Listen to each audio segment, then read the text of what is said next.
Tommy leaned down and placed a kiss on my lips. A clumsy, trembling kiss, but full of intensity. Time seemed to stop. I was stunned, completely frozen. The feeling of his soft, hot lips pressing against mine was like an electric shock running down my spine, spreading throughout my body. A strange, unprecedented sensation invaded all my senses. In that brief moment, I felt like I saw a slow-motion replay of Tommy's life.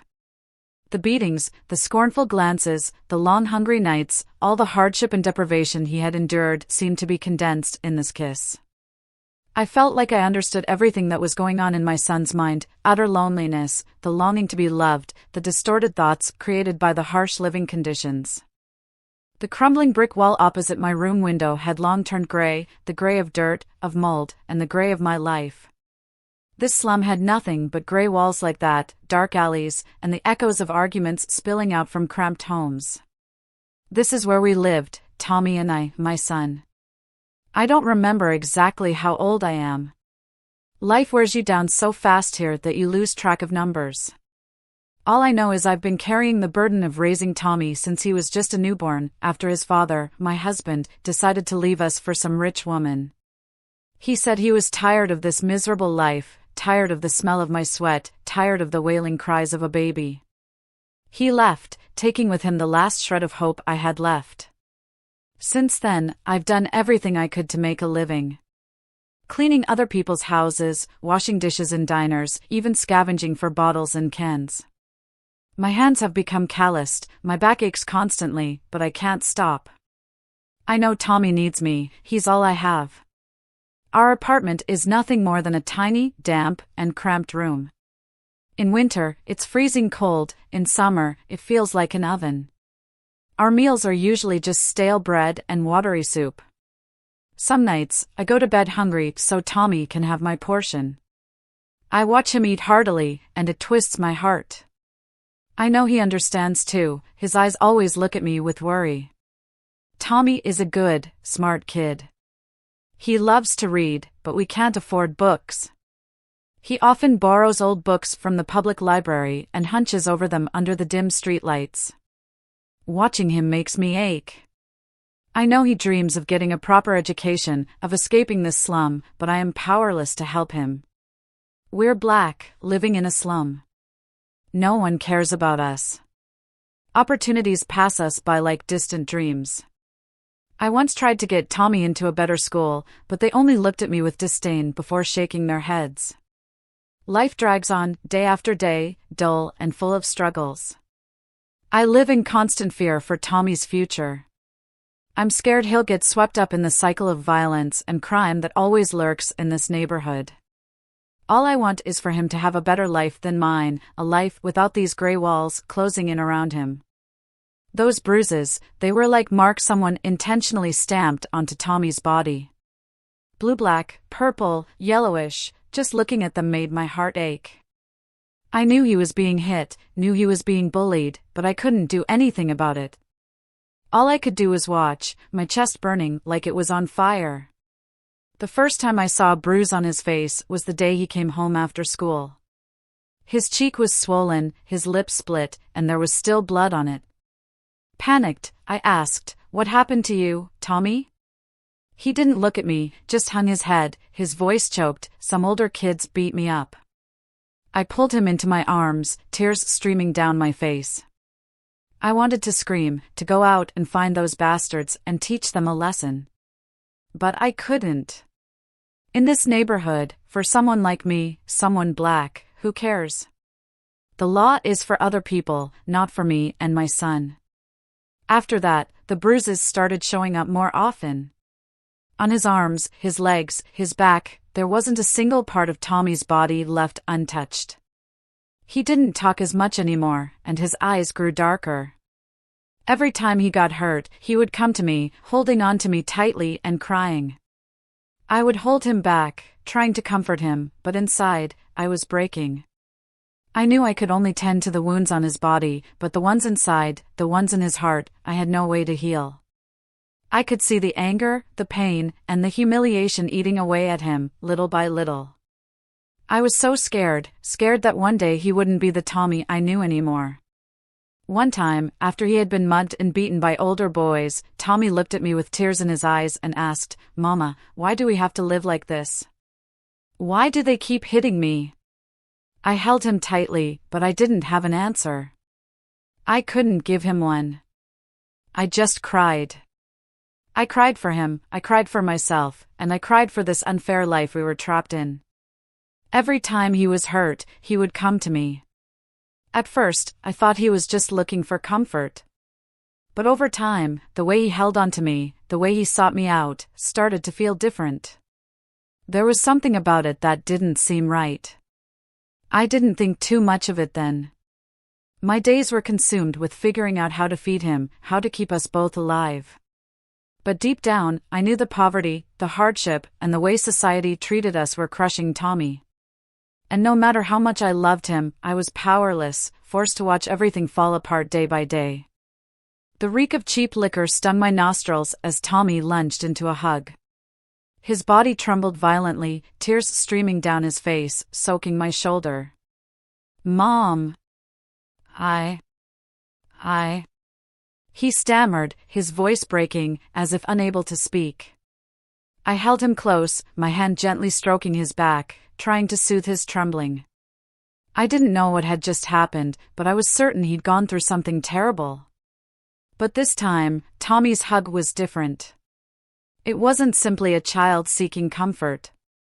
Tommy clung to me, as if trying to merge into me, as if grasping onto something he could never afford to lose. His hot breath brushed against my neck, sending an involuntary shiver down my spine. I felt his thin body pressing against mine. The sensation was strange and made me uneasy, but I didn't know what to do other than keep holding him. I tried to gently push Tommy away, but he only held on tighter, his arms clinging to me relentlessly. "Tommy, what's wrong?" I whispered, my voice trembling. But he didn't answer. He just cried, choked sobs echoing in the darkness, twisting my heart. His tears soaked my shirt, seeping into my very veins, as if trying to tear my heart apart. I remembered the times Tommy had been bullied, the bruises all over his body, the stories he told about being robbed, being shunned. I felt immense pity for him, but this time, I sensed something beyond the usual pain or humiliation. In the way he held me, in the way he looked at me, there was something different, something that made me feel a chill run down my spine. Flashes of memory flickered through my mind. Tommy had mentioned his friends, how the kids in his class had started having girlfriends, started experiencing life. But not Tommy. Growing up in the slums, barely scraping by, who would even notice him? He never said it, but I knew it hurt him. Even thinking about going to a red light district for some relief was a distant dream for our circumstances. And then it suddenly hit me. In Tommy's small and deprived world, I was the only woman he was close to. Since my divorce, I hadn't been with anyone, and neither had Tommy. Perhaps the loneliness, the lack of affection, and the pressures of puberty had pushed Tommy into a state he couldn't control. The thought left me numb. I looked into Tommy's eyes. Those eyes were no longer the gaze of an innocent child, nor simply filled with pain or anger. In those eyes, I saw passionate, intense emotion, and it frightened me. He looked at me, his eyes pleading, begging for something I didn't dare confront. I didn't know what to do. In this small, cramped, and suffocating room, I felt the turmoil creeping between my son and me. A feeling that shouldn't exist, a feeling that I didn't know I had inadvertently condoned since when. I couldn't run away anymore, but I didn't dare face it either. I could only sit there, holding Tommy, and feel the helplessness suffocating both of us. Tommy leaned down and placed a kiss on my lips. A clumsy, trembling kiss, but full of intensity. Time seemed to stop. I was stunned, completely frozen. The feeling of his soft, hot lips pressing against mine was like an electric shock running down my spine, spreading throughout my body. A strange, unprecedented sensation invaded all my senses. In that brief moment, I felt like I saw a slow-motion replay of Tommy's life. The beatings, the scornful glances, the long hungry nights, all the hardship and deprivation he had endured seemed to be condensed in this kiss. I felt like I understood everything that was going on in my son's mind: utter loneliness, the longing to be loved, the distorted thoughts created by the harsh living conditions. A chaotic wave surged within me. I wanted to push Tommy away, wanted to scream, wanted to run away from this suffocating room, from the feeling of guilt and disgust that was overwhelming me. But my limbs felt like they were chained, unable to move. I was frozen in place, by utter shock, by consuming fear, and by an indescribable, conflicting emotion tearing at my heart. One part of me, the rational part, wanted to scold Tommy, wanted to punish him for this wrong act. But another part, the sacred maternal love, was filled with boundless pity. I pitied my son, pitied his circumstances, pitied the miserable fate of my son and me. I asked myself, did I bear some responsibility in this? Had my lack of understanding and my indulgence inadvertently pushed my son down this wrong path? The kiss lingered, then ended quickly like a nightmare. Tommy looked up at me, his eyes filled with panic and guilt. Tears streamed down his thin face. "Mom, I'm sorry." His voice trembled, lost. I didn't say anything, just looked at my son, tears also streaming down my cheeks. I didn't know what to do, what to say. My head was a mess of conflicting thoughts and emotions. I was scared, confused, heartbroken, and, a little something, incomprehensible, a feeling I couldn't name. Perhaps it was pity, perhaps it was helplessness, perhaps it was even a little empathy? I didn't know.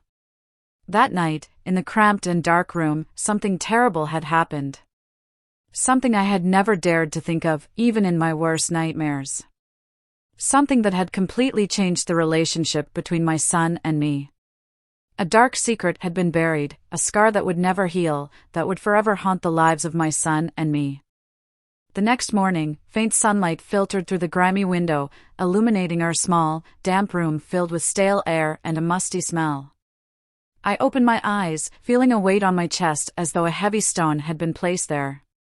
The memories of the previous night came rushing back, sharp as a knife, cutting deep into every fiber of my being. I turned my head and saw that Tommy was already awake. He sat still, his gaze fixed on me.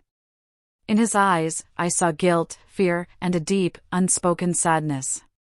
But he didn't say a word, and neither did I. The small room felt even smaller, so suffocating that it was hard to breathe. Between us now, it wasn't just physical distance, there was an invisible wall, built out of shame, guilt, and emotions we couldn't name. I didn't know where to start or how to face what had happened.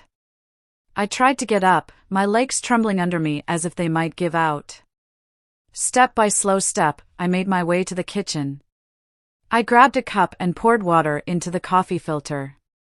My hands shook violently, spilling water onto the counter. I looked down at my calloused hands, covered in cracks and scars from years of hard labor to raise Tommy. These hands had once been his source of comfort.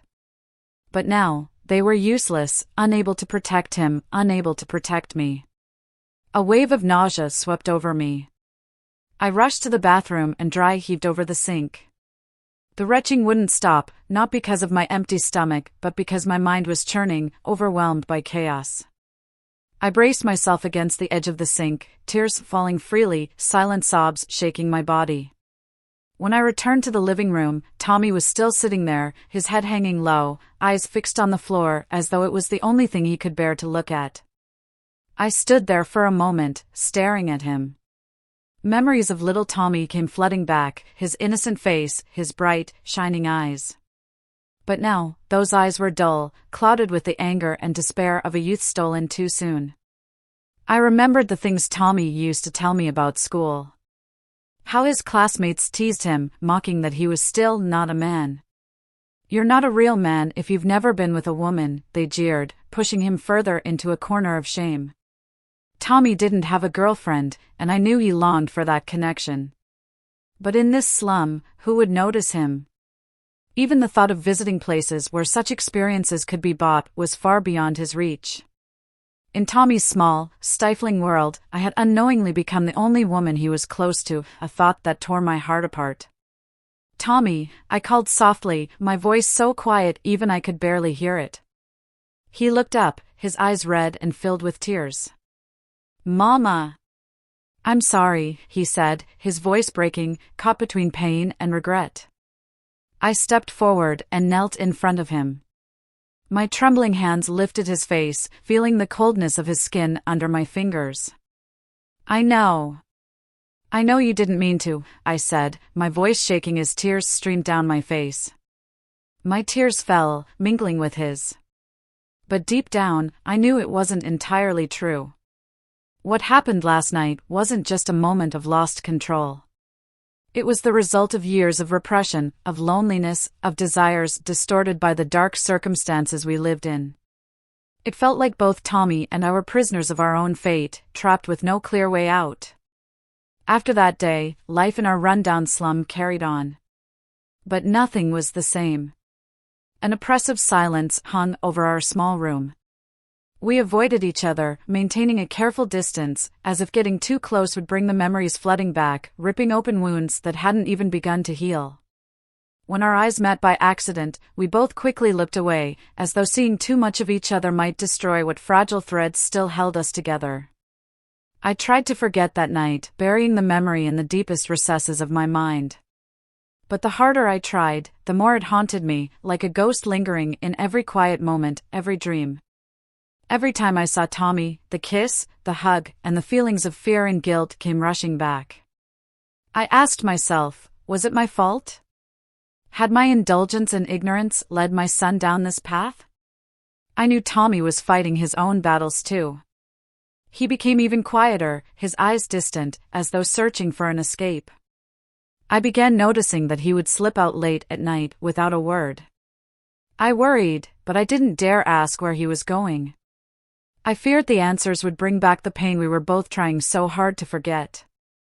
Maybe Tommy was looking for something outside our confined, bleak world, something I couldn't give him.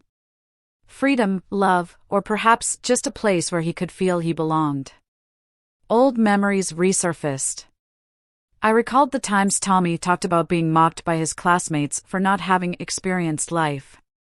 Those taunts had undoubtedly cut deep, becoming a festering wound. I knew our circumstances only added to his shame.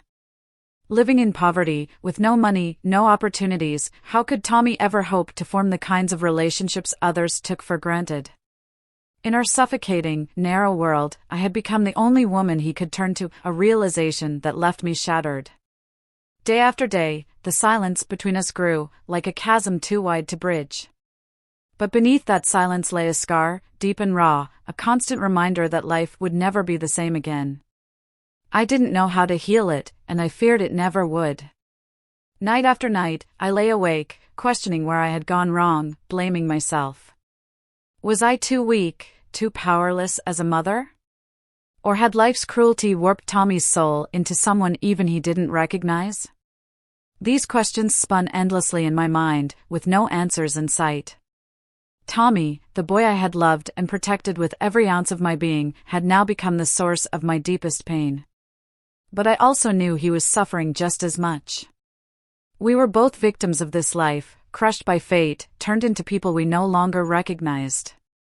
And no matter how hard I tried, I wasn't sure I could save either of us from the darkness closing in.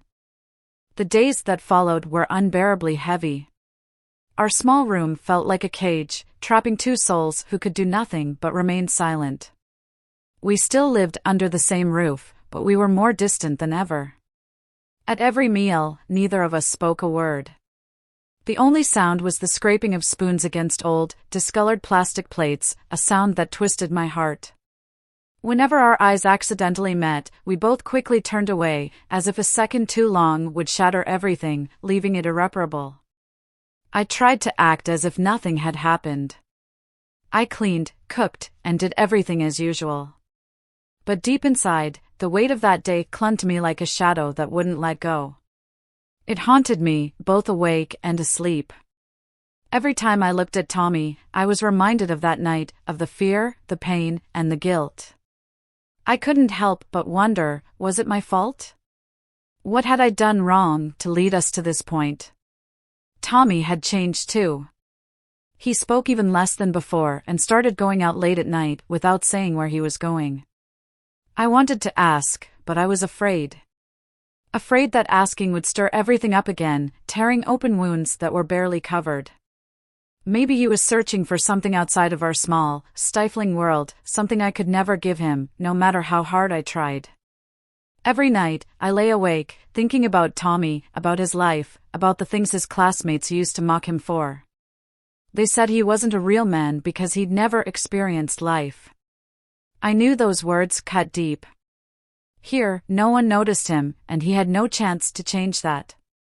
Tommy never said it aloud, but I understood. I understood his pain, and I understood how poverty and hardship had pushed him into a corner no one could have predicted. One afternoon, as I was mopping the floor, Tommy walked into the house. He stood there, his eyes heavy with emotion. "Mama," he said softly. I stopped, turning to look at him. "What is it, Tommy?" I want to talk to you." His voice was small and shaky, as if speaking might break something fragile. I nodded and sat down on a chair. Tommy sat across from me, his head bowed. We both sat in silence for a long time, neither knowing how to begin. Finally, he spoke, his voice choked with emotion. "Mama, I know I was wrong. I'm sorry." Tears streamed down his face. I looked at my son, and tears welled up in my own eyes. I stepped forward, knelt in front of him, and held his face in my hands. "I know, Tommy. I know you didn't mean to," I said, my voice trembling. But deep inside, I understood. Part of it was a mistake, and part of it was what life had done to him. We held each other and cried, the kind of crying that came from a place too deep for words. In that moment, it felt like the wall between us had crumbled. But I also knew that nothing would ever be the same again. We now shared a scar, a secret known only to the two of us, and it would always be there. In the days that followed, we continued to live in the slum. The meals were still meager, and the weight of poverty still hung over us. But we had learned to live with the scar. We learned how to talk to each other, how to listen, how to forgive.